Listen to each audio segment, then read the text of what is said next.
भैया भैया। क्या हुआ लक्ष्मण? इन फूलों को छोड़िए भैया, शस्त्र उठाने का समय आ गया है।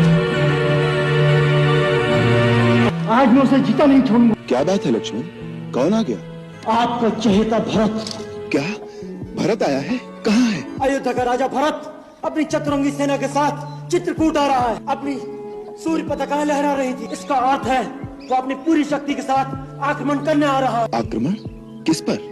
आप पर। राज्य पाकर उससे राज का मत संभाला नहीं किया। उसे नहीं पता था कि अभी तक मैं कुछ जीवित है। भरत की बुद्धि ऐसी कुटिल कभी नहीं हो सकती। जिसकी माँ की बुद्धि इतनी कुटिल हो तो उसके पुत्र की बुद्धि कुटिल क्यों नहीं हो सकती? यदि उसके हृदय में कपट नहीं होता तो अपने साथ हाथी घोड़े और सेना लेकर नहीं चलता। अरे मानव तो क्या, इंद्र जैसे देवता भी राजमत के नशे में चूर होकर उचित और अनुचित भूल जाते हैं। वो आपको निस्सहाय बेसहारा समझकर आपकी हत्या करने आ रहा है। नहीं लक्ष्मण नहीं। आपको मेरी सौगंध है भैया, आज मुझे मत रोकिएगा। मैं आपके चरणों की शपथ खाता हूँ, यदि मैंने क्षत्रिय कुल में जन्म लिया है तो आज वे दोनों रणक्षेत्र में मेरे हाथों मारे जाएंगे। लक्ष्मण, मुझे तुम्हारी वीरता पर और तुम्हारे पराक्रम पर किंचित भी संदेह नहीं है। तुम क्रोध के आवेश में भरत को अवश्य मार सकते हो, परंतु जब तुम्हें पता लगेगा कि भरत पर तुम्हारा संदेह मिथ्या था तो क्या फिर उसे जीवित भी कर सकोगे? परंतु भैया, जो आंखों से दिख रहा है उसे आप संदेह कह रहे हैं? कभी कभी आंखों से देखा हुआ भी सत्य नहीं होता। राजपद का प्रमाद साधारण मानव को हो सकता है, इंद्र जैसे देवता को भी हो सकता है, परंतु भरत का स्थान देवताओं से भी ऊंचा है। जिस प्रकार खटाई की एक बूंद से क्षीर सागर का दूध नहीं फट सकता, उसी प्रकार अयोध्या तो क्या त्रिलोक का राज्य भी भरत को दे दिया जाए